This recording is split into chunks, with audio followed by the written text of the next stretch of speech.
મુખ્ય રૂપથી એક વસ્તુ હતી કે શ્રોતાનો ધર્મ શું, હે ને? કે શ્રોતાનો ધર્મ, શ્રોતાના લક્ષણો, અને જ્યારે એ શ્રોતા વક્તાના સામે બેસે છે ત્યારે એના પર કયા કયા નિયમો લાગુ પડે છે, આ બધી વસ્તુ આપણે કાલે જોયું. સાથે સાથે અગ્નિનું મહત્વ, આપણા ધર્મમાં અગ્નિનું શું મહત્વ છે એ જોયું કાલે. અને હવે જે વાત પરમ દિવસથી અધૂરી રહી હતી એ વાતથી જ આજે પ્રારંભ કરશું અને આગળ વધશું. પરમ દિવસની જે વાત અધૂરી હતી તો આપણે એ કથા હવે આજે શ્રવણ કરશું કે જે સમય પર ગણેશ અને વ્યાસ આ બંનેનો જે સંવાદ થયો એ સંવાદમાં જે એક શરત હતી એ શરતના અંદર અમુક એવા શ્લોકો હતા કે એ શ્લોક કદાચ આપણને બહારથી કંઈ અલગ દેખાતા હોય અને એ શ્લોકોનું અંદરનું મહત્વ કંઈ અલગ હોય. તો એવા 8800 શ્લોકો છે. સૌથી પહેલી વસ્તુ તો એ 8800 શ્લોક ગોતવા જ અઘરા છે, કારણ કે 1 લાખ શ્લોકોમાંથી એ 8800 શ્લોકોને ઉકેલીને ગોતીને સાઈડમાં મૂકવા એ બહુ અઘરા છે. ખબર જ પડે નહીં કે એ શ્લોકો કયા છે. પણ જ્યારે અમુક પર્વોમાં 2-3 કલાક તમે પસાર કરો ત્યારે જઈને તમને કદાચ અંશભર ખબર પડે કે આ શ્લોકનું અહીંયા શું કામ હતું, આ શ્લોકનો અર્થ અહીંયા શું હતો. તો આવા સમય પર ખ્યાલ આવે કે આ જે 8000 શ્લોકો, 8800, આમાં જે 8800 શ્લોકો છે એ આ છે. હવે એ 8800 શ્લોક તો આપણે કઈ સમજી શકવાના નથી, પણ એક શ્લોકની રચના કઈ રીતના થઈ છે એ આપણે એ શ્લોકની જે પદ્ધતિ છે એ પદ્ધતિ આપણે સમજશું કે શ્લોક કેવા હોય છે. બહારથી આપણને શું દેખાય અને અંદર એ શ્લોકમાં મર્મ શું હોય છે. તો સૌથી પહેલો શ્લોક આપણે 10 જ મિનિટ આ કથાને આપશું અને પછી આપણે આગળ આજે વિશેષ રૂપથી કુરુક્ષેત્રમાં પ્રવેશ કરવો છે મારે. કૌરવોનો અને પાંડવોનો એમની એક નાનકડી એવી કથા લઈને પછી આપણે કુરુક્ષેત્રમાં પ્રવેશ કરશું. તો એ પહેલા આ શ્લોકોનું મહત્વ શું છે એ સાંભળી લઈએ. સૌથી પહેલો શ્લોક કઈ એવો છે કે ચક્રી ત્રિશુલી ન હરો ન વિષ્ણુ. આપણે એક એક પદ સમજતા જઈશું. શું છે? ચક્રી એટલે કે ચક્ર, જે વિષ્ણુ ભગવાનના હાથમાં હોય છે. પછી બીજું શું કીધું? ત્રિશુલી એટલે કે ત્રિશુળ, જેના હાથમાં કાં તો જેના પાસે ચક્ર પણ છે અને ત્રિશુળ પણ છે, પણ ન હરો ન વિષ્ણુ, એ હરિ પણ નથી અને એ વિષ્ણુ પણ નથી. એટલે શિવ પણ નથી અને સાથે સાથે એ વિષ્ણુ પણ નથી. તો એવું કોણ? આ બધા ઉખાણવાળા શ્લોકો છે. એના પછી જેમના પાસે ચક્ર છે, ત્રિશુળ છે, પણ શિવ પણ નથી, વિષ્ણુ પણ નથી, એના પછી શું કીધું? તો કીધું કે મહાબલિષ્ઠો નચ ભીમસેન. એ વ્યક્તિ કેવો છે? મહાબલી છે પણ ભીમસેન નથી. એના પછી કીધું કે સ્વચ્છંદચારી નૃપપતિ ન યોગી. એ સ્વચ્છંદચારી છે પણ નથી રાજા અને નથી યોગી. સ્વચ્છંદચારી એટલે મન ફાવે એમ કરવું, પોતાના મનથી રહેવું, જે સમય પર જ્યાં જવું હોય, જ્યાં જવાનું માગતું ત્યાં જતું રહેવું. આવા વ્યક્તિઓ એટલે કે સ્વચ્છંદચારી. હવે આ સ્વચ્છંદચારી બે જ વ્યક્તિઓ હોય, કાં તો રાજા કાં તો યોગી. આમને કોઈ પકડી શકે નહીં, આમના પર કોઈ નિયમ લાગુ પડતો નથી. તો એ સ્વચ્છંદચારી છે પણ રાજા પણ નથી અને યોગી પણ નથી. અને પછી સીતા યોગી નચ રામચંદ્ર. એક એવું છે જે સીતા યોગી છે પણ રામચંદ્ર નથી. હવે આનો જવાબ શું મળે આપણને? કારણ કે સીતા યોગી તો આપણને બધાને તો રામચંદ્ર. ચક્ર જેના હાથમાં છે આપણને બધાને જ ખબર છે, કોના હાથમાં છે? વિષ્ણુના હાથમાં. પણ અહીંયા ચોખ્ખું કીધું છે કે વિષ્ણુ પણ નથી અને ત્રિશૂળ કોના પાસે હોય? શિવ પાસે. તે છતાં પણ આના ઉપર એ કીધું કે એ શિવ પણ નથી. તો એવો કોણ? તો અહીંયા એમ કીધું છે કે સાંડ. આ કોના વિશેષણો આપ્યા છે? આ શ્લોકથી કોને દર્શાવે છે? તો એમ કીધું કે સાંડ. હવે આપણા મગજના બહારની વસ્તુ છે આ, કે મહાભારતમાં સાંડનું શું કામ? પણ એની આખી એક કથા છે જેમાં એ સાંડને આવી સારી રીતે ઉપમા આપવામાં આવી. તો હવે સમજશું કે કઈ રીતે વ્યાસજી આવા સારા શબ્દોથી આપણને સાંડ તરફ આંગળી કરે છે, આંગળી ચીંધે છે. તો એમ કીધું છે કે જે સમય પર સાંડને દંડ આપવામાં આવે એમના પાછળ કમર પર, તો એમાં બે જ નિશાન હોય, કાં તો ચક્રના હોય કાં તો ત્રિશૂળના હોય. હવે આ વાત સાચી સાબિત થઈ કે ચક્ર પણ છે, ત્રિશૂળ પણ છે, વિષ્ણુ પણ નથી અને શિવ પણ નથી. તો કોણ છે? અને પછી મહાબલિષ્ઠો, મહાબળ પણ છે એમના પાસે. સાંડ શક્તિશાળી હોય. અહીંયા એ જ કીધું છે કે મહાબલિષ્ઠ છે પણ ભીમસેન નથી. તો અહીંયા પણ એ વાત સાબિત થઈ. અને પછી સ્વચ્છંદચારી, ગાયને કદાચ તમે બાંધી શકો, વાછરડાને કદાચ તમે બાંધી શકો, પણ સાંડને આપણે બાંધી શકીએ નહીં. એટલે જ્યાં મન ફાવે ત્યાં ફાવે. અને પછી છેલ્લે શું કીધું? સીતા વિયોગી અચ રામચંદ્ર.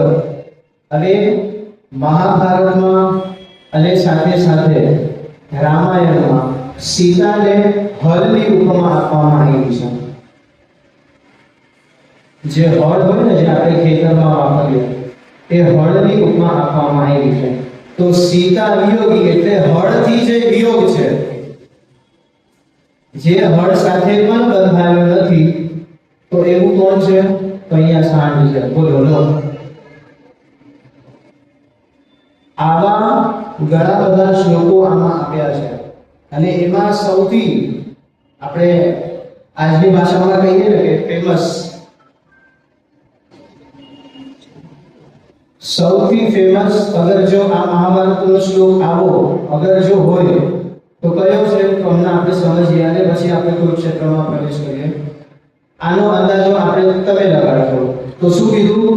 કેશવમ પતિતમ દૃષ્ટવા પાંડવા હર્ષ નિર્ભરાઃ. શું લખ્યું? કેશવમ પતિતમ દૃષ્ટવા. કેશવ એટલે કે કૃષ્ણને પડતા જોઈને પાંડવા હર્ષ નિર્ભરાઃ. પાંડવો આનંદિત થઈ ગયા. અને પછી રુદંતી કૌરવે સર્વી. બધા જ કૌરવો શું કરવા માંડ્યા? રોવા માંડ્યા. અને પછી હા હા કેશવ કેશવ, એ કૃષ્ણ પર હસે છે. શું આ વસ્તુ શક્ય છે કે કૃષ્ણને પડતા જોઈ પાંડવો હસી ઉછળ્યા, ખુશ થઈ ગયા કે ચલો સરસ, સારું થઈ ગયું કે કૃષ્ણ પડી ગયા. અને એ જ કૃષ્ણને પડતા જોઈને કૌરવો અહીંયા ઉદાસ થઈ ગયા અને કૌરવો રડવા માંડ્યા. કૃષ્ણ કોના પક્ષમાં હતા? પાંડવોના પક્ષમાં હતા. તો દુઃખી પાંડવોને થવું જોઈએ, પણ અહીંયા સુખી કોણ થાય છે? પાંડવો થાય છે. તો હવે આ વસ્તુ જ્યારે આપણે સંસ્કૃતના વ્યાકરણને આધાર થી આ વસ્તુ સમજશું ને ત્યારે આપણને ખબર પડશે કે હકીકતમાં વ્યાસજી આપણને અહીંયા શું કહેવા માંગે છે. સૌથી પહેલો શબ્દ શું કીધું? કેશવ. હવે આ શબ્દને આપણે સંધિ ભેદ કરશું. કે અને શવ. સંસ્કૃતમાં પાણીને કે કહેવામાં આવ્યું છે. પાણી માટે ખાલી કોઈ એક અક્ષર અગર જો વાપરવો છે તો કયો અક્ષર છે? કે. શવ તો છે જ, આપણને બધાને ખબર છે કે શવ એટલે શું. તો હવે અહીંયા વસ્તુ એવી બને છે કે પાણીમાં પડતા શવને જોઈને પાંડવા હર્ષ નિર્ભર. પાણીમાં પડતા શવને જોઈને પાંડવા હવે આપણે આ પાંડવોને પણ છૂટા પાડશું. પા ઇતિ જે જીવ જળમાં રહે છે, જળના અંદર એટલે કે જળના જે બીજના જે મૂળના જે જીવો છે એ લોકો ખુશ થઈ ગયા. શું કરવા ખુશ થયા? કે અમને ભોજન મળ્યું. કેમ? કારણ કે પાણીમાં શવો પડ્યો એટલે. ખ્યાલ આવ્યો? પાણીમાં શવને પડતા જોઈને પાણીના અંદરના જે જીવો હતા એ ખુશ થઈ ગયા. અને પછી રુદંતી ગૌરવાહ, રુદંતી એટલે કે રડવું, અને ગૌરવાહ એટલે જે રવાહ અવાજ કરે. એવો કયો જીવ છે? તો કાગડા. આ કાગડા જોઈને રડી પડ્યા. કેમ? કારણ કે અમારું ભોજન ક્યાં ગયું? પાણીમાં જતું રહ્યું. આવા 8800 શ્લોક આમાં આપ્યા છે, જેનો અર્થ આપણે આમ માથાના વાળ ખેંચીને કાઢવા પડે. તે છતાંય અગર જો સાચો અર્થ નીકળ્યો તો સારું, અને અગર જો સાચો અર્થ નથી નીકળતો તો પછી આપણને વસ્તુનું જે મર્મ વ્યાસજી આપણને જે સમજાવવા માંગે છે એ આપણે મર્મ આપણે સમજી શકશું નહીં. હવે આપણે આગળ પ્રવેશ કરીએ. તો પ્રવેશ કરવામાં સર્વપ્રથમ અહીંયા ઉગ્રશ્રવા બંને પક્ષોનું સારું એવું બહુ જ સંક્ષિપ્તમાં વિવરણ આપે છે. જે પ્રમાણે ભાગવતમાં આંબો છે એ જ પ્રમાણે અહીંયા આંબો ના કહી શકીએ, પણ એક ટૂંકમાં બંને પક્ષોનું વિવરણ આપ્યું છે કે કોણ કેવું છે. તો એ વિવરણમાં એવું કીધું છે કે સર્વપ્રથમ આપણને બધાને જ ખબર છે કે મહાભારત કોના લીધે થયું હતું? એક જ જવાબ આવે કે દુર્યોધનની જે મૂળમતી હતી એના લીધે. આપણને બધાને એવું લાગે કે મૂળ બીજ અગર જો કોઈ હોય તો કોણ છે? દુર્યોધન. પણ ના, અહીંયા દુર્યોધનને મૂળ બીજ નથી કહેવામાં આવ્યું. કેમ? આપણે આગળ સમજશું. તો અહીંયા એમ કીધું છે કે જે દુર્યોધન છે એક ક્રોધમય વિશાળ વૃક્ષ તરીકે વ્યાસજીએ એને પ્રદર્શિત કર્યું છે. અને પછી કર્ણ જે છે એ સ્કંદ છે, હવા છે. એના પછી શકુની એ એની શાખાઓ છે. દુશાસન આ જે વૃક્ષ છે એનું ફળ દુશાસન છે. અને પછી અહીંયા પણ પાછું ધૃતરાષ્ટ્રને એક વિશેષણ સાથે સંબોધન આપવામાં આવ્યું છે, અને વિશેષણ છે અજ્ઞાની. આ અજ્ઞાની રાજા જે ધૃતરાષ્ટ્ર હતો એ આ આખા યુદ્ધનું મૂળ છે. એ આ આખા યુદ્ધનું બીજ છે. આ એક પક્ષ થયો. હવે આ એક પક્ષથી સમજીએ કે અગર જો બીજ આવું હોય તો એ વૃક્ષની શું હાલત થાય. તો આ થઈ એક નેગેટિવ પોઈન્ટ. અને એના સાથે સાથે બીજા જે પાંડવોના પક્ષ હતા એ પાંડવોના પક્ષનું પણ કંઈ આ રીતે વિવરણ આપ્યું છે. તો એમાં એમ કીધું છે કે જે યુધિષ્ઠિર છે એ યુધિષ્ઠિર કોણ છે? તો યુધિષ્ઠિરને પણ અહીંયા ધર્મમય વૃક્ષ તરીકે કીધું છે. દુર્યોધન કોણ હતા? અધર્મમય. અને અહીંયા યુધિષ્ઠિર કેવા છે? તો ધર્મમય વૃક્ષ અગર જો કોઈ હોય તો આ યુધિષ્ઠિર છે. અને પછી અર્જુન એ સ્કંદ છે. આખા પાંડવોમાં, આખી પાંડવોની સેનામાં અગર જો મુખ્ય બળ અગર જો કોઈ હોય ને તો એ સ્કંદ છે. અને આપણે એવું કહીએ ને કે આપણા શરીરમાં સૌથી વધારે બળ ઉપાડવાની તાકાત તો આપણા આ ખભામાં હોય. અને પછી કૃષ્ણ ભીમસેન એ શાખા છે. અને માદરી નંદન એટલે માદરીના બે સંતાન કોણ છે?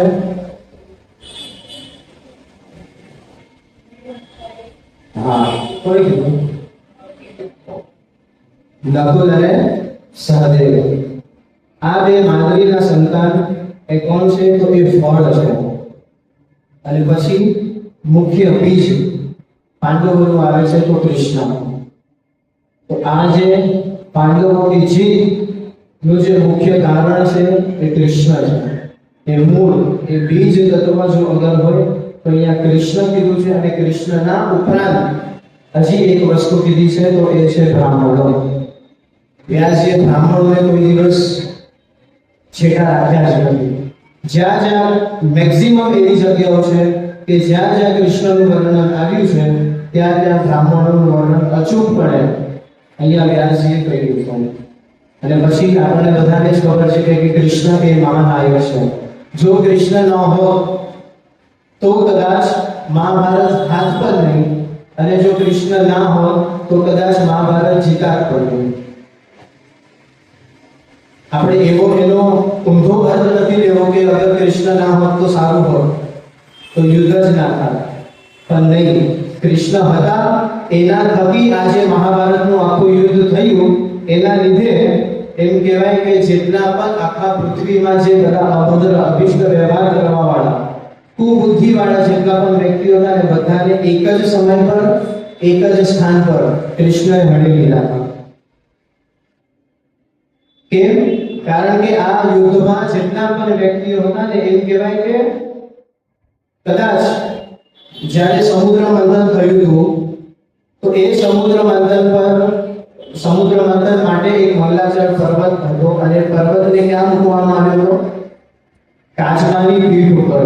તો અહીંયા એમ કીધું છે કે એ આખું સમુદ્ર મંથન થયું ને તે છતાં પણ એ કાચબાની પીઠમાં કડાકા નહોતા ફૂટ્યા. પણ આ એક યોદ્ધા એવા હતા ને જે એક યોદ્ધા રણભૂમિ પર ઉતરી જાય ને તો એમ કે કાચબાના કડાકા તૂટી જતા. સૂર્યનો રથ ડગમગ થઈ જાય એવા એક યોદ્ધાઓ હતા. આ આખું વિવરણ અહીંયા બહુ વિસ્તારથી આપ્યું છે. જે 10 દિક્પાલો, જે 10 દિશાઓને પકડીને જે બેઠા છે ને એમ કહેવાય કે 10 દિશાઓને પકડવા માટે થઈને એ દિક્પાલોને પોતાના ગોઠણ પર બેસી જવું પડે.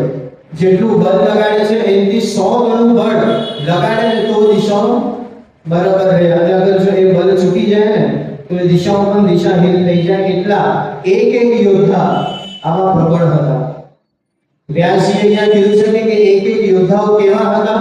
તો કૃષ્ણને પણ કદાચ એક યોદ્ધાઓને મારવા માટે એક જન્મ લેવો પડે, એટલા પ્રબળ આ એક યોદ્ધાઓ હતા.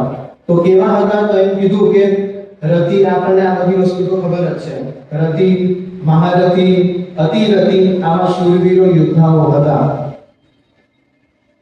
હવે પ્રશ્ન એ આવે છે કે આપણને એ વસ્તુ ખબર છે કે રથી શબ્દ છે જેથી કોઈ એક વ્યક્તિની વીરતાને આપણે ઓળખી શકીએ. મહારથી એમ કહી શકીએ કે આ વ્યક્તિ તો મહારથી છે. પણ આ રથી, આ મહારથી, અતિરથી, અતિ મહારથી, અતિરથી, આ બધા જે શ્રેણીઓ છે, આ શ્રેણીઓમાં આવા વાળા વ્યક્તિ કાં તો આ શ્રેણીમાં આવા વાળા યોદ્ધાઓનું બળ કેટલું હશે?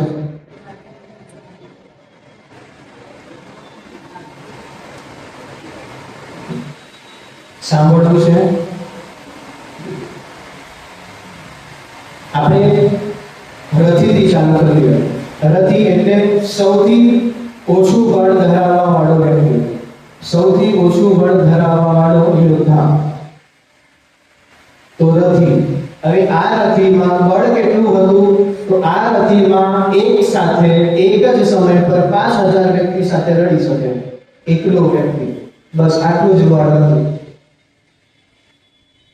એક સમય પર 5000 વ્યક્તિઓ સાથે એકલો વ્યક્તિ લડી શકે એટલું બળ આ રથીઓમાં હતું. આના બે અર્થ નીકળે છે, બંને અર્થ સમજી લઈએ. 5000 વ્યક્તિઓ સાથે લડી શકે કાં તો 5000 વ્યક્તિઓની શક્તિ આ એકલામાં હતી. આવો આ એક રથી હતો. આવા અનેક રથીઓ હતા. અને પછી આવે વાત અતિરથીની. તો આને ગુણ્યા 12 કરી દેવાના. 5000 ને ગુણ્યા 12 એટલે કેટલા થયા? 60000.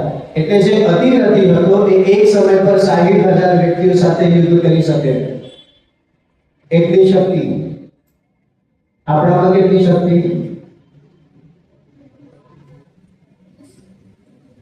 જરાય નહીં. આ લોકોના સામે તો આપણામાં જરાય શક્તિ જ નથી. એના પછી આવે મહારથી. તો એ 60000 ને 12 સાથે ગુણ્યા કરી દેવાના એટલે 7,20,000 વ્યક્તિઓ સાથે એક એકલો વ્યક્તિ યુદ્ધ કરી શકે. આવું શક્તિશાળી આપણા દેશનો ઇતિહાસ હતો. તો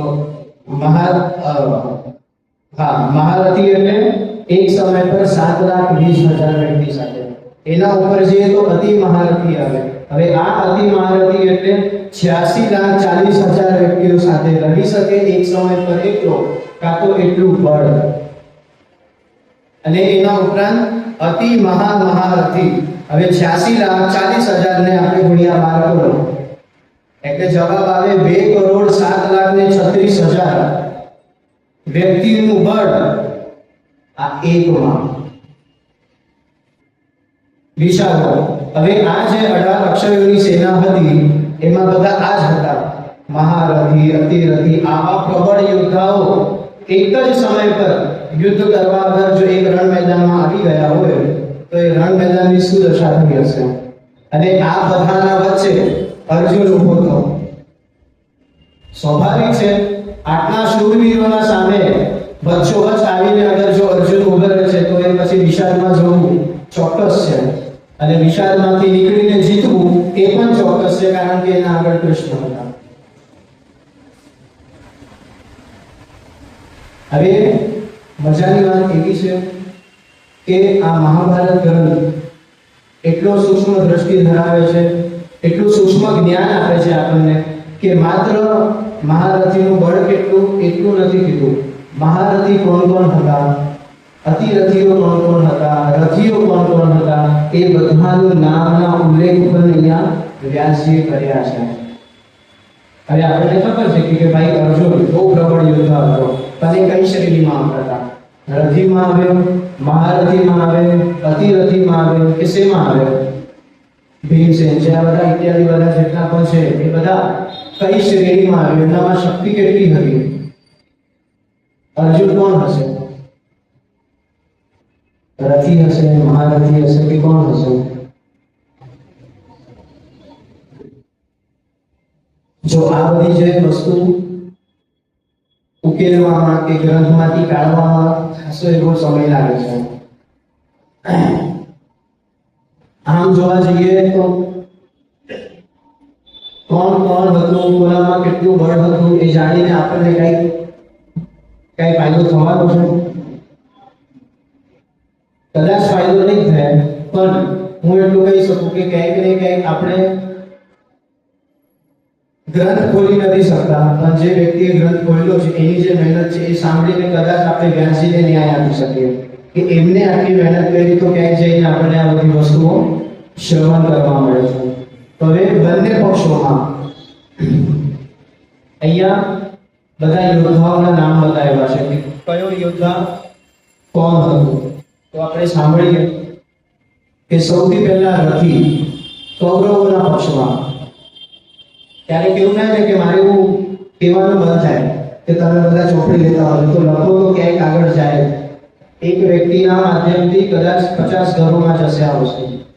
અહીંયા જે રેકોર્ડિંગ કરું છું ને એમાં એટલા માટે જ કરું છું કે પહેલી વસ્તુ તો ક્યારેક પાછી પુનરાવૃત્તિ કરવી તો મને ખબર પડે, અને બીજી વસ્તુ ક્યારેક તમને કે કોઈ અન્ય વ્યક્તિઓને જોવું હોય તો એમને ખબર પડે કે વસ્તુઓ શું છે.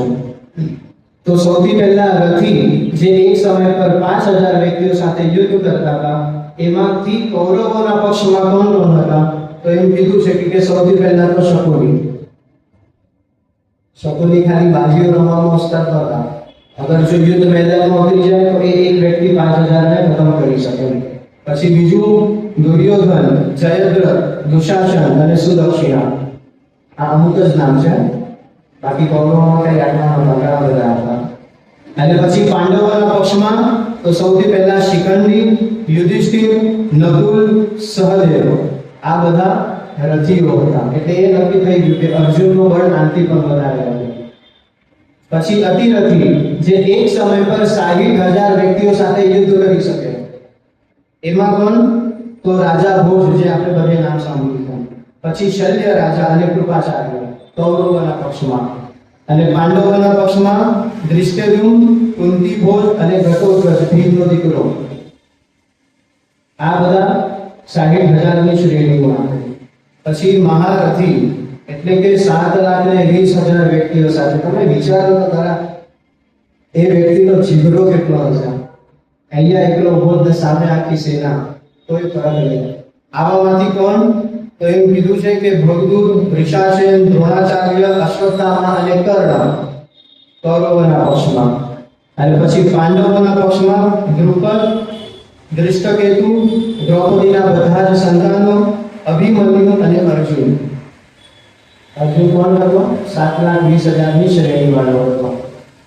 અને એની ઉપર અને અજીત, વિરાટ અને ભીષ્મ પિતામહ, આ બધા એક જ શ્રેણીમાં આવે. અને પછી આવે અતિ મહારથી, એટલે કે 40,40,000 વ્યક્તિઓ સાથે યુદ્ધ કરે એવા કૌરવોમાં કોઈ નહોતા. અને અગર જો પાંડવોની વાત કરીએ તો માત્ર 3 જણ નામ આપ્યું છે. તો એક તો કૃષ્ણ અને બીજા પરશુરામ. અને 2,07,36,000 વ્યક્તિઓ સાથે યુદ્ધ કરવું, કાં તો એટલું બળ, તો એટલું કોનામાં છે? તો અહીંયા 4 નામ આપ્યા છે. તો એમ કીધું છે કે એક તો વિષ્ણુ, આ કોઈ પાંડવ કે કૌરવોની વાત નથી. એક તો વિષ્ણુ, બ્રહ્માજી, વિનાયક અને કાર્તિકેય. આ આટલા બળશાળીઓ હતા. આ વાત થઈ અહીંયા કોણ કેટલું બળ ધરાવતું હતું. આના આગળ પણ ઘણી બધી વસ્તુઓ છે, અને આગળ સમય જેમ જેમ આવશે આપણે બધું જોતા જઈશું. કેમ? કારણ કે આમાં વસ્તુઓ એટલી અટપટી છે ને કે અહીંયા આટલી વસ્તુ મૂકી અને પછી ક્યાંય આગળ નહીં લઈ તો 50-60 પાના આગળ જઈને આગળની કથા આવી જાય. તો ક્રમ ના તોડતા, જે ક્રમ છે આપણે એ જ ક્રમથી ચાલીએ. હવે અહીંયા આ બધા યોદ્ધાઓનું વર્ણન આપ્યા બાદ હવે અહીંયા સૌથી પહેલા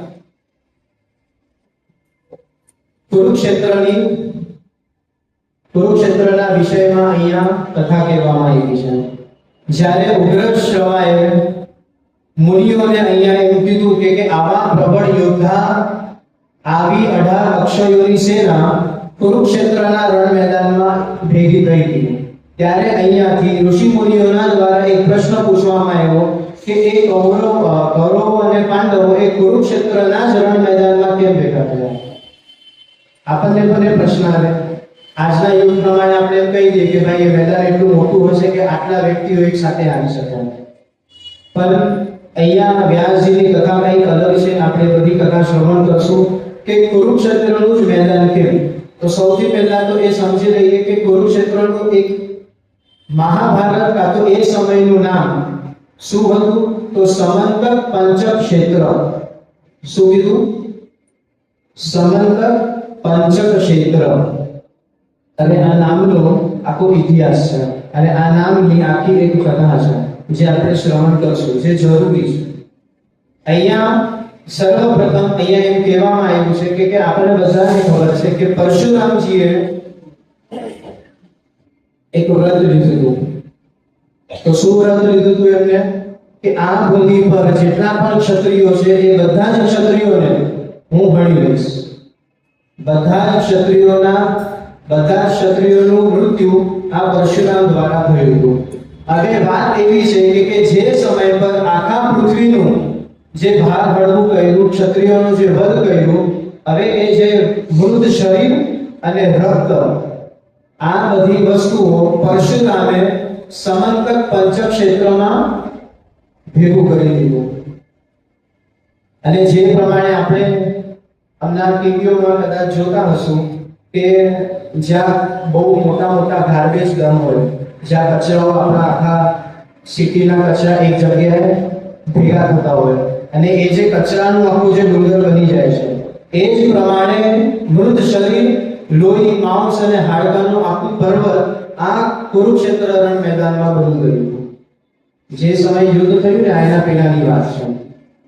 હવે એમનું પ્રાણ પૂરું થયું. એ જ જમીન પર બેસીને, એ જ પૃથ્વી પર બેસીને પરશુરામે એમના પિતૃઓનું તર્પણ કર્યું અને પિતૃઓને રક્તની અંજલિ આપી છે. જે પ્રમાણે આપણે પાણીની અંજલિ આપી એ પ્રમાણે અહીંયા પરશુરામે રક્તની અંજલિ આપી છે. કોને? તો એના પિતૃઓને. કેમ? કારણ કે એમના પિતૃઓની સોગંદ ખાધી અને એ જ વસ્તુ એમને ભેગી કરી. હવે જે આ રક્ત માંસના જે ડુંગરા બન્યા હતા અને રક્તોના જે સરોવર બન્યા હતા, એ કેટલા બન્યા હતા? તો અહીંયા બતાવ્યું છે 5 સરોવર બન્યા હતા. પાણીના અને લોહીના 5 સરોવર. કેટલા ક્ષત્રિયોના વધ પરશુરામે કરીને પૃથ્વીનો ભાર હળવો કર્યો હતો.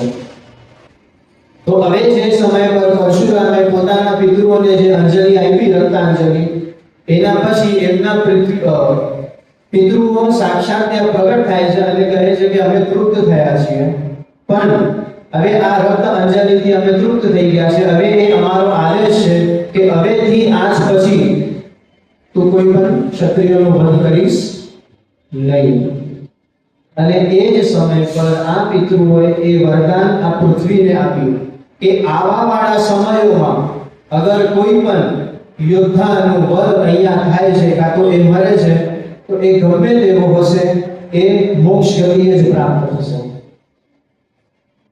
ગમે તેટલો અધમમાં અધમ વ્યક્તિ પણ હશે, પણ જો આ પૃથ્વી પર આવીને, આ ધરતી પર, આ માટી પર આવીને અગર જો એ મરશે તો એનું નિશ્ચિત મોક્ષ જ થવાનું છે. એટલા માટે થઈને કૃષ્ણએ આ આખું રણ મેદાન, જે આપણે કુરુક્ષેત્ર સમજીએ છીએ, આખું યુદ્ધ કુરુક્ષેત્રમાં રચ્યું હતું. એટલે કેમ? કારણ કે ખબર હતી આમાં સારા પણ આવશે, ખરાબ પણ આવશે, તો બધા જ અહીંયા અગર આવશે અને યુદ્ધ કરશે તો બધાનો મોક્ષ જ થશે. એટલે એટલા માટે કહેવાય છે કે અહીંયા કૃષ્ણએ બધાનો ઉદ્ધાર કર્યો. યુદ્ધ આપણને બધાને દર્શાવવા માટે છે, પણ ક્યાંક ને ક્યાંક અંદર પણ આ બધાનો ઉદ્ધાર અહીંયા કૃષ્ણ ભગવાને કર્યો છે. આગળ ઘણી બધી વિશેષ કથાઓ છે અને કથામાં એવું છે કે હવે જે સમય પર કુરુ વંશનો અહીંયા વિસ્તાર કરવામાં આવે છે, ત્યારે કુરુ જે સમય પર આ કુરુક્ષેત્રને હળથી જોડવા જાય છે, ત્યારે અહીંયા ઋષિમુનિ આગમન થાય છે અને ત્યારે એ આખી આ પરશુરામની કથા કહે છે કે આ તમે જે હળથી જોતો છો ને એને હળથી જોતો નહીં. કેમ? કારણ કે અહીંયા પરશુરામજીએ એક યાગ કર્યો હતો અને એ આ ભૂમિને આવું વરદાન મળ્યું છે અને આવા વાળા સમયમાં અહીંયા બહુ ભયંકર યુદ્ધ થશે. એટલા માટે થઈને આ સમંતક પંચક્ષેત્ર આનું નામ અપાયું અને આપણે એ ક્ષેત્રને આજે કુરુક્ષેત્રના તરીકે ઓળખીએ છીએ, હસ્તિનાપુરના તરીકે ઓળખીએ છીએ, દિલ્હી. આજે પણ અગર જો તમે જોશો તો ત્યાં સાયન્ટિસ્ટો અમુક એવા ઇક્વિપમેન્ટ કરીને એ સમય પર યુદ્ધમાં શું શું થયું હતું એ ધ્વનિના માધ્યમથી પકડવા માટે પ્રયોજનો કરે છે. આજના સમયમાં પણ સારું એવું યુદ્ધ હતું, પણ એમ કહેવાય ને કે સતયુગમાં દેવ અને દાનવ એ બંને અલગ અલગ લોકોમાં રહેતા હતા અને પછી ત્રેતા આવ્યો તો એક જ લોકમાં રહેવાનું ચાલુ કર્યું આ દેવ અને દાનવો. અને પછી દ્વાપર આવ્યો એટલે દેવ અને દાનવ વૃત્તિવાળા એક જ ઘરમાં આપણને મળતા થયા અને આ બંને વૃત્તિઓ દેવ અને દાનવ જેવી વૃત્તિઓ કળિયુગમાં એક જ દેહમાં આપણને મળે છે. પહેલા દેવના લોક અલગ હતા, દાનવોના લોક અલગ હતા, પછી એક જ લોકમાં બંને રહેવાનું ચાલુ કર્યું. પછી દ્વાપર એટલે કે મહાભારત એટલે કે દેવ જેવી વૃત્તિ વ્યક્તિઓ અને દાનવ જેવા વૃત્તિ વ્યક્તિઓ વાળા એક જ ઘરમાં આપણને મળતા થયા અને હવે એક જ જગ્યાએ, એક જ શરીરમાં, એક જ બુદ્ધિમાં દેવ જેવી બુદ્ધિ પણ છે અને રાક્ષસ જેવી બુદ્ધિ પણ આપણે લઈને જઈએ છીએ. એટલા માટે જ આ બધા ગ્રંથોનો આધાર લેવો પડે કે જેથી આ શરીરમાં કદાચ દાનવ જેવી વૃત્તિ પ્રવેશ કરી શકે નહીં.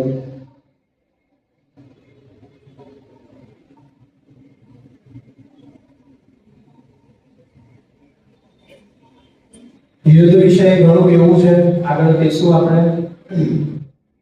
હવે કુરુ વંશનો વિસ્તાર અહીંયા શરૂઆત થાય છે કે કઈ રીતે કુરુ વંશ શરૂઆત થાય છે તો એમાં એવું કહેવામાં આવ્યું છે કે એક સમય પર એક મહર્ષિ મૃગનો રૂપ ધારણ કરીને મૈથુની ક્રિયા કરતા હતા અને એ સમય પર એ ઋષિને અહીંયા પાંડુએ બાણ માર્યો. હવે જે સમય પર આ પાંડુએ ઓલા મૃગને બાણ માર્યો ત્યારે એ મૃગમાં જે ઋષિમુનિના જીવ હતા એ ઋષિમુનિએ આ પાંડુને શ્રાપ આપ્યો કે તમે જે પણ સમયે સ્ત્રી સાથે સહવાસ કરશો એ જ સમયે તમારું મૃત્યુ થઈ જશે.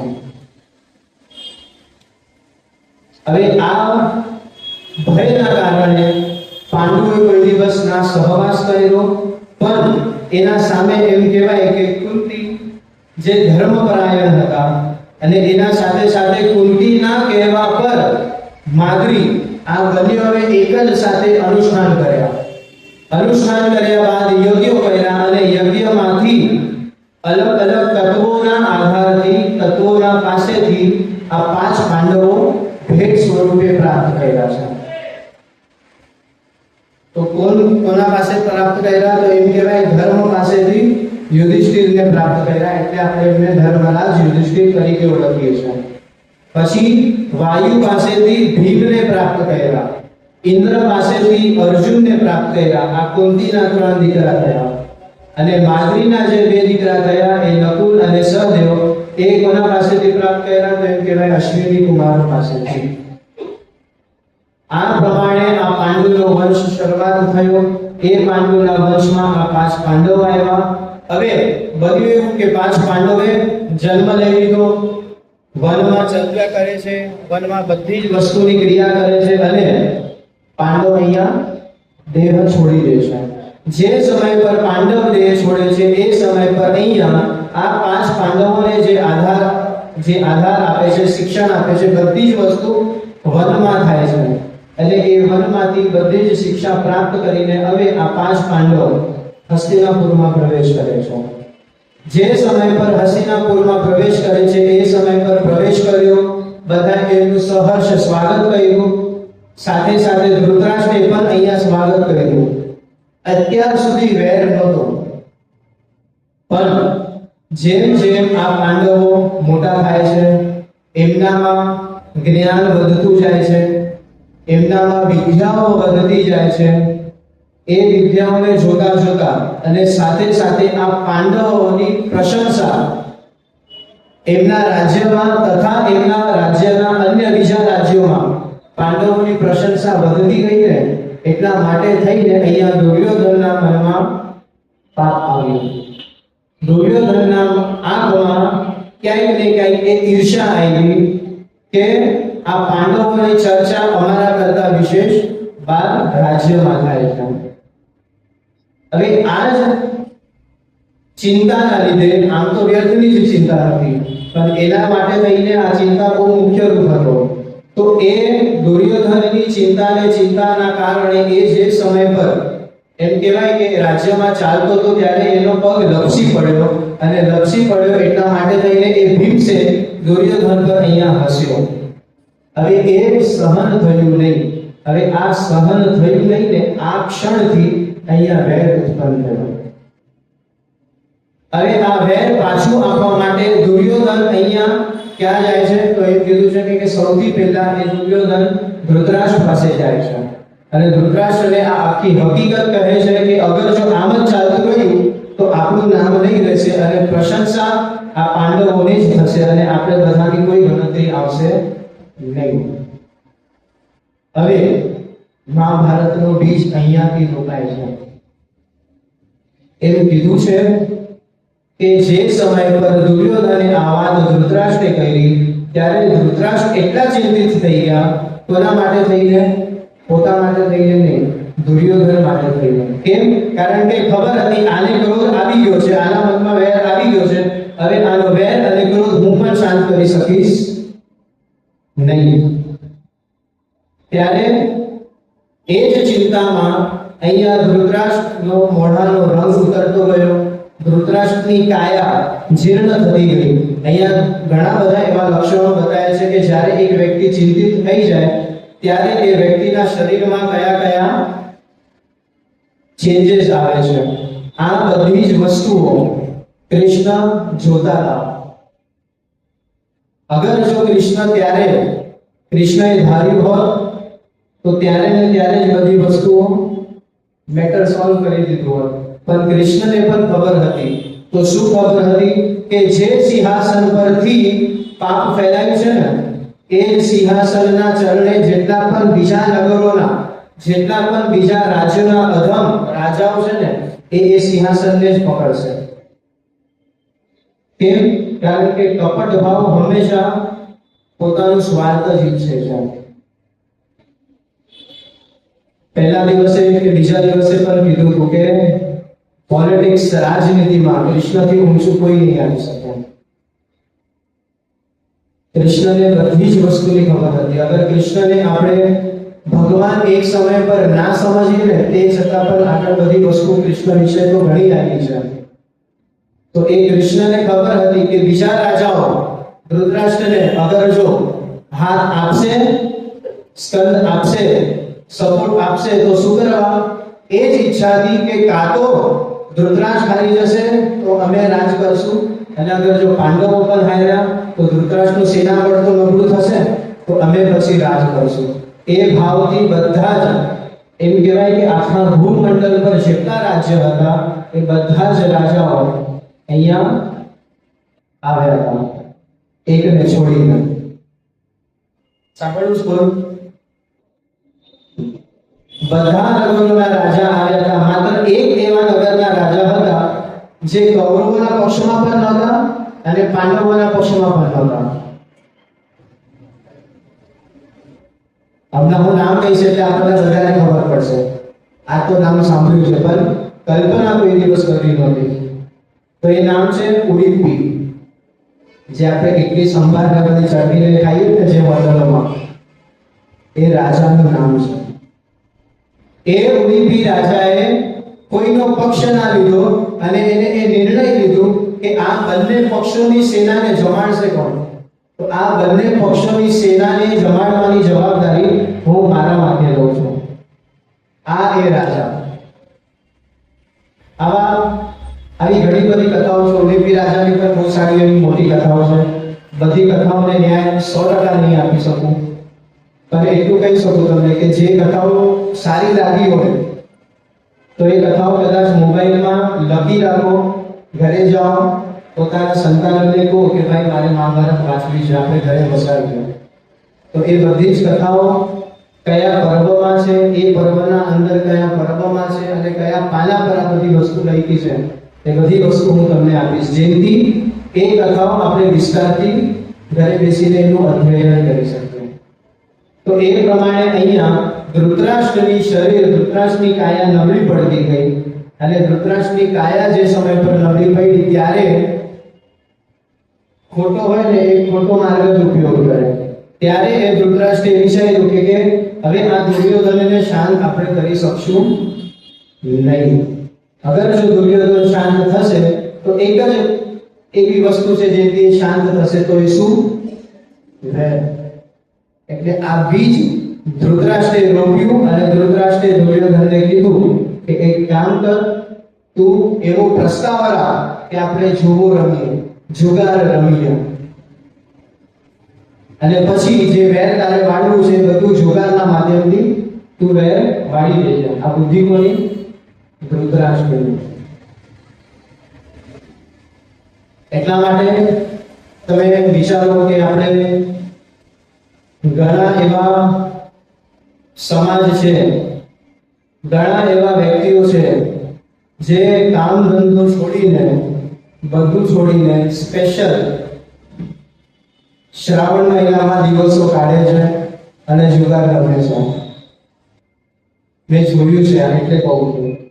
હવે જો જુગારથી આપણું, હું તો એમ કહું છું કે આપણી બુદ્ધિ એવી નીચ વિચારો વાળી, ક્ષુદ્ર વિચારો વાળી કે આપણે વિચારીએ કે મહાભારત જેવું ગ્રંથ રાખશું તો ઘરમાં આપણા ભાગલા પડશે કે વેર વધશે.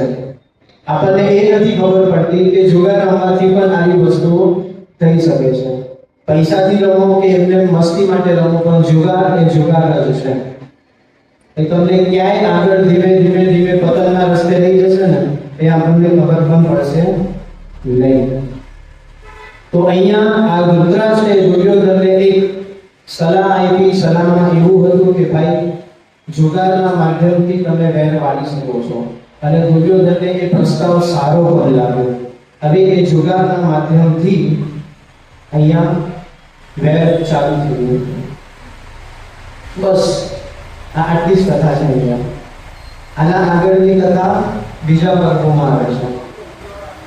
હવે અહીંયા તમે વિચારો, વ્યાસજીની બુદ્ધિ, હજી સુધી યુદ્ધ શરૂ થયું છે? નથી શરૂ થયું.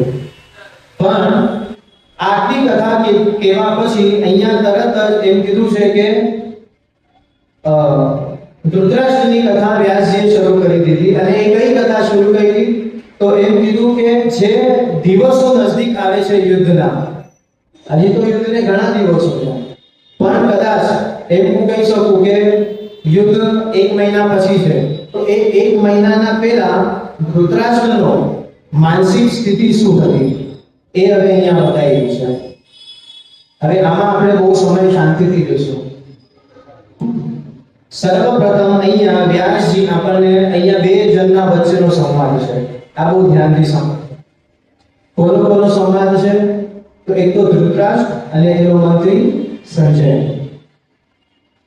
અને આ સંવાદ ચાલુ થયો છે.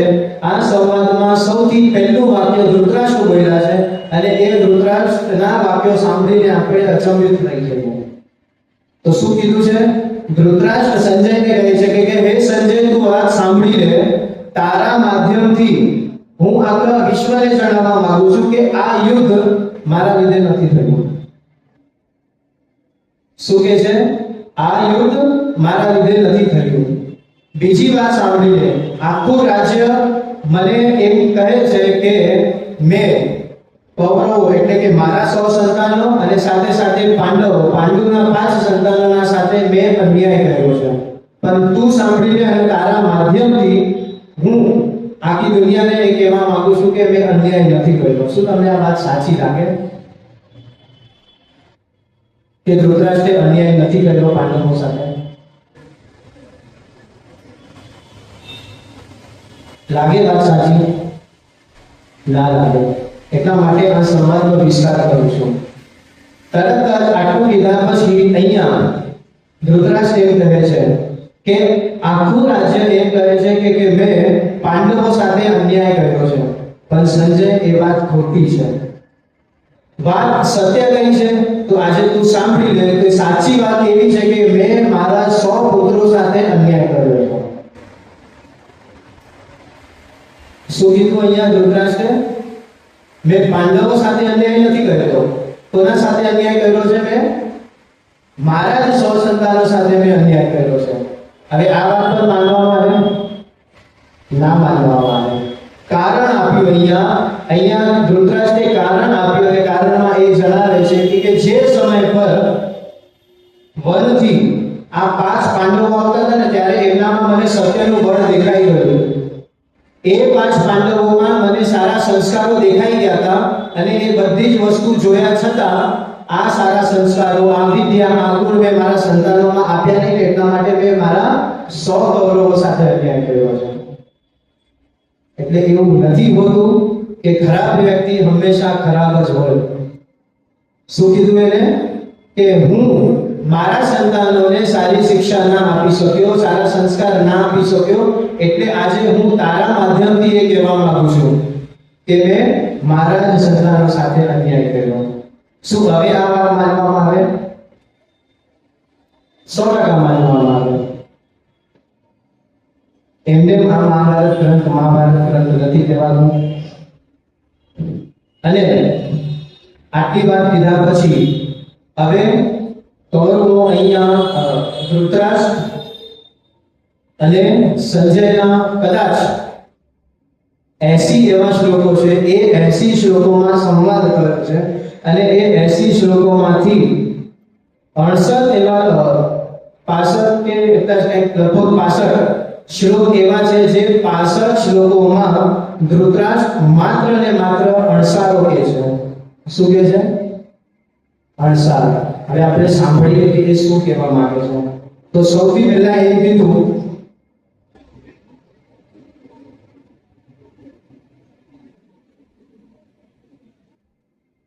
અણસારો એટલે આપણે સમજી લઈએ કે શું કહેવા માંગે છે. ધૃતરાષ્ટ્ર અહીંયા એટલું કહેવા માંગે છે કે જ્યારે આવું બન્યું ત્યારે જ મને ખબર પડી ગઈ હતી કે આપણે યુદ્ધ હારી જશું. આવા 65 અણસારો ધૃતરાષ્ટ્ર અહીંયા પ્રદર્શિત કરે છે. શું કહે છે કે જે સમય પર આવી ઘટના ઘટિત થઈ ત્યારે જ મને ખબર પડી ગઈ હતી કે આપણે યુદ્ધ હારી જશું. આવા આટલા બધા અણસારો થયા તે છતાંય આ વ્યક્તિએ યુદ્ધ કર્યું અને આ વ્યક્તિએ યુદ્ધ રોક્યું નહીં. તો સૌથી પહેલા એ કહે છે કે જે સમય પર અર્જુને કૃષ્ણની બેન સુભદ્રાનું હરણ કર્યું અને એ સમય પર કૃષ્ણ કઈ બોલ્યો નહીં ને ત્યારે જ મને ખબર પડી ગઈ કે આપણે યુદ્ધ હારી જશું. આવા કેટલા અણસાર આવ્યા છે? 65 અણસાર આવ્યા. અને આ વાંચવાની જે મજા આવી આમ એક પાણીપુરી લવર વ્યક્તિ હોય, જે વ્યક્તિને પાણીપુરી બહુ ભાવતી હોય, એ પાણીપુરી ખાધા પછી એમ કે ને મજા આવી ગઈ, હે ને? એ જ પ્રમાણે જે સમય પર આ બધી વસ્તુઓ જ્યારે હું વાંચતો હતો ત્યારે ખરેખર આ જે 80 શ્લોકોની જે સંવાદ છે ખૂબ જ અદ્ભુત છે. એક તો આ થયું સુભદ્રાનું, અને પછી એમ કીધું કે જ્યારે ખાંડવનમાં અગ્નિ ના સમય પર જે સમય પર ઇન્દ્રએ જલવર્ષા કરી હતી અને એ જલવર્ષાના સમય પર અર્જુને એક બાણ છોડીને પૃથ્વી પર પાણીનું એક પણ ટીપું પડવા નહોતું દીધું. જ્યારે આવું દૃશ્ય મેં જોયો ત્યારે મને ખબર પડી ગઈ કે આપણે હારવાના છીએ. પોતાના બાપને તો ખબર હોય ને મારા સંતાનોમાં કેટલી શક્તિ છે, કે મારા સંતાનોમાંથી આવું કાર્ય કોઈ કરી નહીં શકે. અગર જો યુદ્ધ થશે તો અર્જુન બહુ પ્રબળ મારા સંતાનો કરતા મને દેખાય છે, તો આપણે જીતી શકશું નહીં. એના પછી ઘણી બધી એવી વસ્તુ છે કે ભીમસેને જ્યારે મગધ દેશમાં જઈને એ દેશમાં જઈને અંદર જઈને પ્રહાર કરીને એ રાજ્ય જીતીને લાવ્યો, એ રાજ્યની પૂર્ણ સંપત્તિ જીતીને લાવ્યો, ત્યારે મને ખબર પડી ગઈ હતી કે આપણું અહીંયા કઈ ચાલવાનું નથી. આવા મેં બધા તો નથી લખ્યા, 20 લખ્યા છે. આપણે 20 પણ કદાચ જો સાંભળવું છે તો સાંભળશું. સાંભળવા છે હું તમને એડ્રેસ આપી દઈશ, ઘરે જઈને વાંચી લેજો.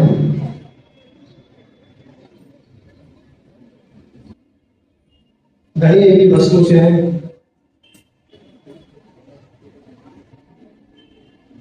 જે સમય પર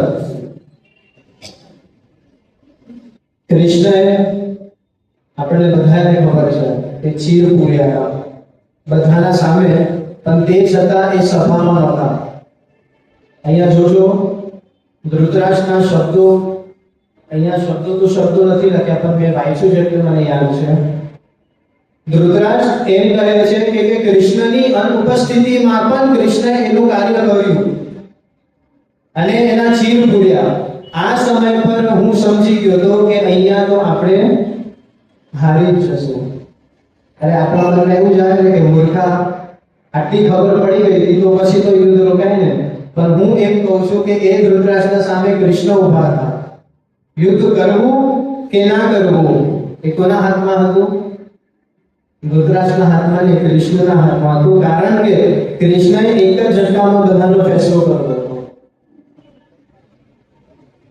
એ ધારક તો એ જ સમય પર, જે સમય પર વસ્ત્રહરણ ચીરહરણ થયા, દ્રૌપદીના ચીર લૂંટાતા હતા, એ સમય પર એ ચક્ર છોડી શકતા હતા અને એ એક ચક્ર છોડીને બધી જ વસ્તુઓ ધ્વસ્ત કરી શકતા હતા.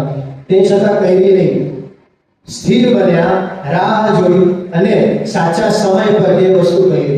હું હંમેશા મારી બધી જ કથાઓમાં કહું છું કે અગર કોઈ પણ વસ્તુ કરવી છે તો એ વસ્તુને તમે સમય આપો તો સમય તમને એ વસ્તુ ચોક્કસ આપશે. કોઈ પણ વસ્તુ અગર જો તમને કરવી છે, ઉતાવળ નહીં રાખવાની. શું આપવાનું? એ કાર્યને સમય આપો, શાંતિથી સ્થિર બનીને પોતાની પૂર્ણ બુદ્ધિ વાપરીને એ વસ્તુને તમે સમય આપો તો એક સમય આવશે જ્યારે એ સમય તમને એ વસ્તુ વળતરમાં પાછી ચોક્કસ આપશે. અને એ જ વસ્તુ અહીંયા કૃષ્ણએ કહી દીધી. બળ હતું તે છતાં એને કેમ ના કર્યું કઈ? એ ધારક તો એ સભાની અંદર આવી પણ શકતા હતા, તે છતાં એ સભાની બહાર રહ્યા. કેમ? ખબર છે કે આ સભાના અંદર જે પણ વ્યક્તિઓ છે બધા નકામા છે. આવી સભામાં મારે જવું એ જરૂર યોગ્ય નથી. અને આપણે એ જ વસ્તુ કરતા હોઈએ કે હું કદાચ ચાલ ને હું આવી જાઉં છું, જોગાર નહીં રહીશ, પણ તારા સાથે વિશ્વમાં શું વાંધો છે? નહીં. અમુક એવા સારા એવા મિત્રો, બહુ શ્રેષ્ઠ મિત્રો હોય, એ કહે કે ચાલ તારે દારૂ પીવું છે ને હાલ હું પૈસા આપું, તું પીજે, હું નથી પીતો પણ હું પણ તારા સાથે આવું. ત્યાં જવું પણ તમારા મનમાં એવી કીધું છે. આગળ સર્પની કથા આવશે, એ સર્પની કથા અમને યાદ આવી ગઈ. એક જ ઉદાહરણથી તમને વસ્તુ સમજાવું કે વસ્તુ આપણા શરીર સાથે કઈ રીતે કામ કરે છે. આખી કથા નથી કહેતો, માત્ર એટલી કથા કહું છું કે જે સમય પર એક વ્યક્તિ સર્પને મારે છે ત્યારે આપણે એમ કહીએ છીએ કે એ સર્પ ચોક્કસપણે ક્યારે ને ક્યારે આપણા પર બદલો લેશે. આ વસ્તુ તો આપણે બધાએ સાંભળી છે. એ સર્પના યોનિના જે અન્ય સર્પો છે એ આપણા સાથે બદલો લેશે. અને બદલાની રીત કઈ છે? કદાચ મેં સર્પને માર્યો, હું મરી ગયો, પણ મારા સંતાનને પણ એ સર્પ ઓળખશે. શું આ વસ્તુ શક્ય બને? એ સર્પ એટલે કે એ સર્પના યોનિ વાળા બીજા સર્પો, શું એ વસ્તુ શક્ય બને કે હું મરી ગયો, મારા સંતાનને કદાચ એ સર્પના યોનિના સર્પે મારા સંતાનને ડંસ મારશે, કદાચ મારો સંતાન પણ મરી ગયો, તે છતાં એનો સંતાન પણ થશે તો પણ એ સર્પ એક દિવસ મારા કુળના કોઈ એક વ્યક્તિને સર્પ દંશ કરશે એટલે કરશે. માનવામાં આવે? મહાભારતમાં લખ્યું છે એટલે માનવું તો પડશે. કદાચ આપણી બધાની ઈચ્છા હશે કે નહીં હશે, તે છતાં માનવું પડશે. અને કારણ કે તો આ કારણ વ્યાસજીએ ભવિષ્ય પુરાણમાં બતાવ્યું છે. ભવિષ્ય પુરાણમાં સર્પ માટે લઈને તો 15 થી 20 અધ્યાયો આપ્યા છે. અને એ અધ્યાયોમાં એક વસ્તુ કીધી છે કે જે સમય પર તમે સર્પને મારો છો એ સમય પર સર્પનું જે ઝેર હોય છે, સર્પનું ઝેર ક્યાં હોય?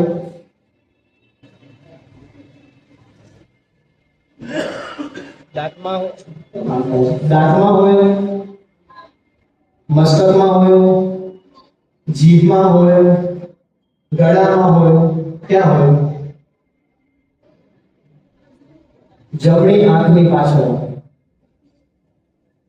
જે સમય પર એ સર્પને આપણે માર્યો છે ત્યારે એ જમણી આંખની પાછળનું જે ઝેર છે એ મુખના માધ્યમથી તરત આમ ફરીને એ ઝેર બહાર પ્રવાહી થઈ જાય છે, એમને વ્યર્થ થાય છે. અને જે સમય પર એ ઝેર બહાર નીકળે છે એમાંથી એક ગંધ ઉત્પન્ન થાય છે. અને એ ગંધ આપણા શરીરમાં આપણા શ્વાસના માધ્યમથી પ્રવેશ કરે છે. આપણા શરીરના ટૂંકમાં મારા શરીરના શ્વાસની માધ્યમથી એ ગંધ મારા શરીરમાં પ્રવેશ કરે છે. અને એ જ ગંધ મારા સંતાનોમાં આવશે.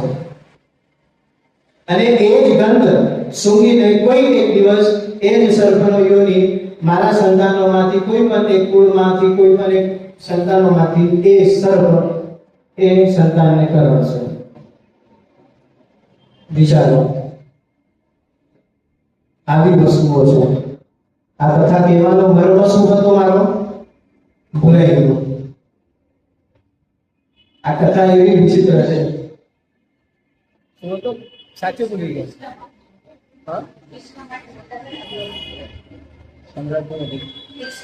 હા, આ કથા કહેવાનું ધન્યવાદ. આ કથા કહેવાનું કારણ શું હતું કે જો અગર એ સાપના ગંધથી એ ગંધ આપણા શરીરના માધ્યમથી વંશોમાં આવી શકતું હોય તો માત્ર ને માત્ર એટલું સમજી જાઓ, શું આપણે કદાચ દારૂ નહીં પીશું તો પણ એ દારૂની ગંધ તો આપણા શરીરમાં પ્રવેશ કરે છે. તો એ જ ગંધના માધ્યમથી શું બનશે આપણા શરીરમાં? એવા વિચારો બનશે. હું તો કહું છું કે ભગવાનની પૂર્ણ કૃપા હશે આપણા પર તો આપણે એ વિચારોને જીતી જશું, પણ એ વિચારો આપણા ડીએનએમાં પાક્કા ચોક્કસપણે સ્થિર થઈ જશે અને એવા જ વિચારો કદાચ આપણા આગળના સંતાનોમાં આવવાની શક્યતા બહુ પ્રબળ રહેશે. આપણે તો બચી ગયા, પણ ઓલો નહીં બચે અને ઓલો તો જઈને દારૂ પીએ જ રહેશે. એટલા માટે અહીંયા આવા સ્થાન પર કૃષ્ણ પોતે ગયા હતા. એમ કીધું ને કે કૃષ્ણ જે કરે આપણે કરવાની જરૂર ન હોય, કૃષ્ણ જે કહે એ આપણે કરવાનું હોય. પણ બધી વસ્તુમાં એવું નથી હોતું. જે અમુક વસ્તુ કૃષ્ણએ કરી છે એ ચોક્કસપણે સમજો કે કૃષ્ણએ એ બધી વસ્તુઓ શું કરવા કરી છે. એના પાછળનો મર્મ કાંઈ નથી, એના પાછળના વેદોના નિયમો છે. એમ કીધું છે કે કૃષ્ણ ક્યારે પણ વેદના પાટાથી પડ્યા નથી.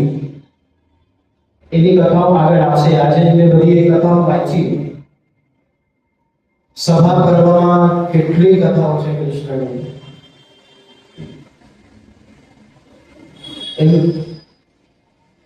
ખરેખર જે વ્યાસજીએ કીધું છે ને કે અગર જો હકીકતમાં કૃષ્ણને ઓળખવા છે તો મહાભારત સિવાય ઉત્તમ ગ્રંથ બીજો કોઈ નથી. અને એ વાત ખરેખર બહુ સાચી છે.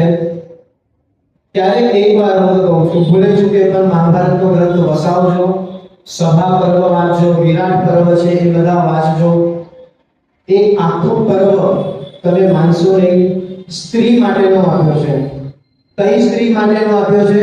તો આ આખા યુગમાં જે બધી સ્ત્રી ના પુરુષો જે બધા મૃત થયા છે એ બધા સ્ત્રીઓની પરિસ્થિતિ શું થઈ છે એ પરિસ્થિતિઓ દર્શાવવા માટે આખો સ્ત્રી માટેનો પર્વ આપ્યો છે. અને એ બધી જ સ્ત્રીઓને ન્યાય કૃષ્ણ કઈ રીતે આપે છે, કુંતાને ન્યાય કઈ રીતે કૃષ્ણ આપે છે, એ બધી વસ્તુઓમાં બહુ સારી રીતે બતાવવામાં આવી છે.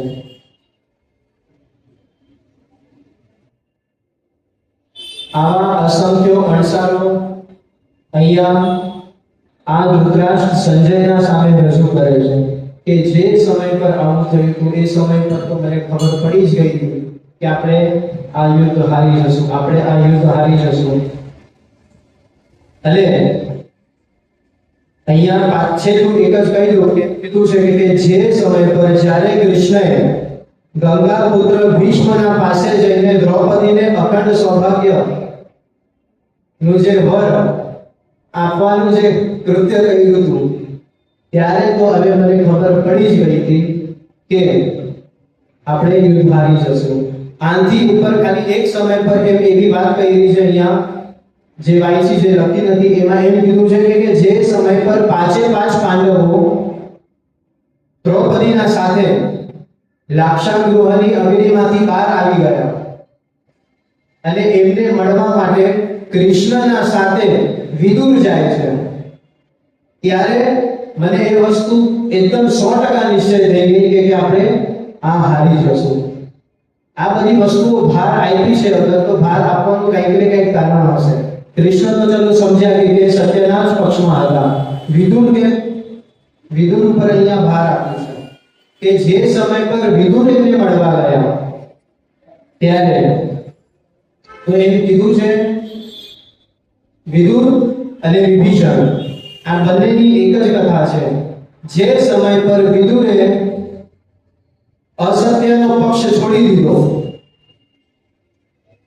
અને સત્યનો પક્ષ પકડ્યો એ સમય પર એમ કહેવામાં આવ્યું છે કે એ જે અસત્યના પક્ષના વાળા જે વ્યક્તિઓ હતા એ બધાના કુંડલીમાં શનિ આવીને બેસી ગયો. ખરાબ સમય એ બધાનો શરૂ થઈ ગયો. એવી તાજ જે સમય પર વિભીષણે રાવણને છોડી દીધો અને રામના પક્ષમાં વયા ગયા એ સમય પર રાવણનો ખરાબ સમય શરૂ થઈ ગયો અને રાવણ પરાજિત થઈ ગયો. વસ્તુ આમાંથી સમજવી એટલી છે કે કોઈ પણ અસત્ય વ્યક્તિ પણ હશે, સાવ અધમ કર્મ પણ કર્યો હશે, પણ એ અસત્ય વ્યક્તિ સાથે અગર જો એક સત વ્યક્તિ પણ છે ને ત્યાર સુધી એનો ખરાબ સમય નથી આવતો. પણ જે સમય એ સત વ્યક્તિએ તમારો સાથ છોડી દીધો ને એટલે કુદરતને સમય મળી જશે અને એ જે તમારો વિનાશ કરવાનો છે, તમારો જે નાશ કરવાનો છે એ સમય પર એ કરશે. આપણે આપણા ઘરમાં પણ ઘણા સમય એવું જોતા હોઈએ કે કદાચ સંતાનો છે બધી આડી તેડી લાઈનમાં હોય, પણ આખું ઘર કોઈ એક વ્યક્તિના બળથી, સતના બળથી ચાલતું હોય.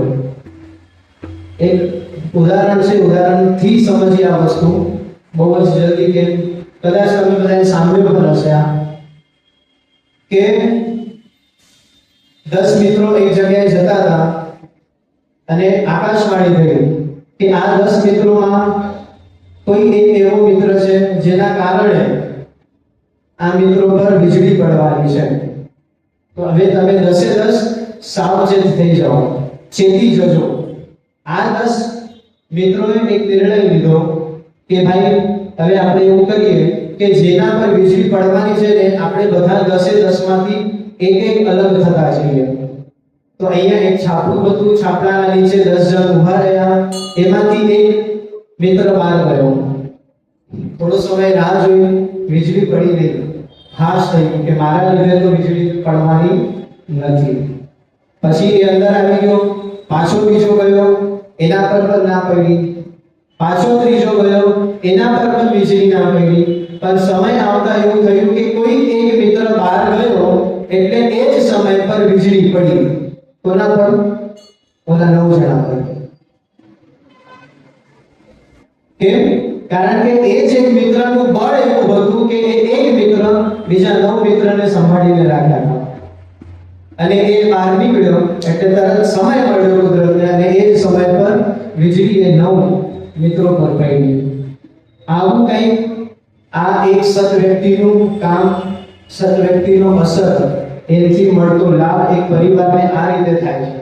એટલા માટે કીધું છે કે સત્કાર્ય કરવા બહુ અનિવાર્ય છે, પણ એ આપણે કરતા નથી. તો એ રીતે આટલા બધા અણસારો કીધા પછી અહીંયા આગળ વાત થાય છે. અને પછી ધૃતરાષ્ટ્ર, હવે સમય નથી પણ ટૂંકમાં લઈ લો, આનો વિસ્તાર કાલે કરશું.